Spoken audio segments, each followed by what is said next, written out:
Bermula hakikat mengenal diri itu 3 perkara, kata beliau. Jadi cara mengenal diri itu ada 3. Yang pertama, mengenal asal kejadian diri. Nah, ini langsung diputus. Kalau kita biasanya asal kejadian diri dari tanah, gitu ya. Oleh Datuk Kelempayan ya, langsung dipotong. Asal kejadian diri dari Nur Muhammad sallallahu alaihi wasallam. Nur itu makhluk. Cahaya itu kemudian dizahirkan Allah menjadi 4 anasir. Ada tanah, ada api, ada air, ada udara. Hatta jin dan iblis pun tercipta dari nurnya Nabi Muhammad sallallahu alaihi wasallam. Namun nur yang mananya? Nah, ini yang jadi rahasia. Di dalam kitab Daqaiqul Akhbar, dulu saya mengatakan ini kitab kumpulan hadis palsu. Ternyata di dalamnya ada beberapa asrar-asrar ma'rifat yang disembunyikan para ulama di dalamnya. Mulailah kita sadar, tidak boleh menghina apa saja. Orang pemaksiat pun kita tidak hina, apalagi kitab yang dikarang oleh para ulama. Ya. Di Daqaiqul Akhbar disebutkan di alam ruh, di saat seseorang memandang kepada Rasulullah, jika dia memandang kepada kepala Rasul, maka dia nanti di bumi akan jadi pemimpin. Jika dia memandang dadanya Rasul, dia nanti jadi apa? Mandang tangannya Rasul, nanti jadi apa? Sudah disebut. Maka semua pekerjaan kita ini itu hanya ulangan dari apa yang kita pandang dulu di alam ruh. Saya duduk di sini, guru-guru ada di sini, jamaah ada di depan. Semuanya menunjukkan apa yang dulu pernah kita lakukan di sana. Cuma mengulang. Bedanya dulu ruh itu tidak laki, tidak perempuan. Sekarang kita jadi laki, bukan perempuan. Ada yang perempuan, tidak laki-laki. Jadi bagaimana cara mengenal diri yang pertama? Kita harus mengembalikan bahwa diri ini berasal dari nur Nabi Muhammad sallallahu alaihi wasallam. Muncullah di situ kalam-kalam ilhami Qudsi. Lagi-lagi seperti tadi, ini ilham yang didapat oleh para wali-wali. Mereka mendengar Rasulullah bersabda di alam rohani, Al-alam minni wa ana minallah. Alam dariku, aku dari Allah. Maksudnya aku dari hembusannya nafas Allah subhanahu wa ta'ala. Ternyata di kitab Sirrul Asrar pun disebut, yang dinisbatkan kepada Syekh Abdul Qadir Al-Jailani, Al-alam minni wa ana minallah, dan sejenisnya. Ada kalimat-kalimat sejenis ini.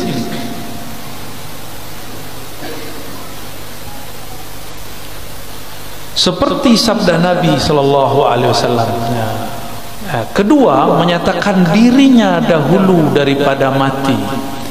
Jadi cara mengenal diri yang kedua, mematikan diri sebelum mati. Mati apakah? Ini yang kita kaji malam tadi di mana namanya, Bumi Sholawat ya. Tapi karena tempat terbatas, kita bagi lagi sini.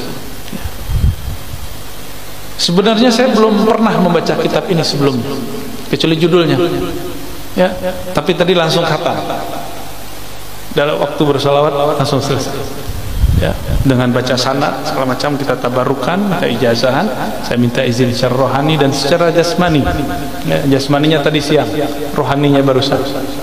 Ternyata isinya sama dengan thariqah Saman yang dulu saya ambil waktu remaja, persis sama. Dulu guru kita baca 2 lafaz ini, man arafa nafsahu faqad arafa rabbahu, lalu mutu qabla an tamutu. Matikanlah dirimu sebelum engkau mati. Matikan dirimu secara makna, secara sifat. Jadi diri ini tubuh. Tubuh itu Allah tiupkan ke dalamnya ruh. Ruh itu membawa yang disebut sifat. Bernamalah sifat itu sifat ma'ani pada Allah, ma'nawiyah pada kita. Yang disebut mati maknawi, matikan sifat ma'aninya. Gitu. Sifat ma'ani ada berapa? 7. Coba disebutkan apa aja? Kudrat, iradat, ilmun, hayat, sama, basar. Ya. Ma'ani milik Allah, tidak mungkin dimatikan. Maka yang dimatikan hanyalah sifat maknawiyah. Kaunuhu sami'an, kaunuhu muridan.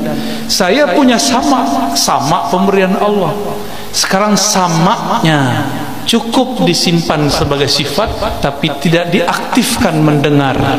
Disebutlah mati makna sifatnya, mati maknawi. Itulah mati sebelum mati. Ini yang melihat mata atau bukan mata?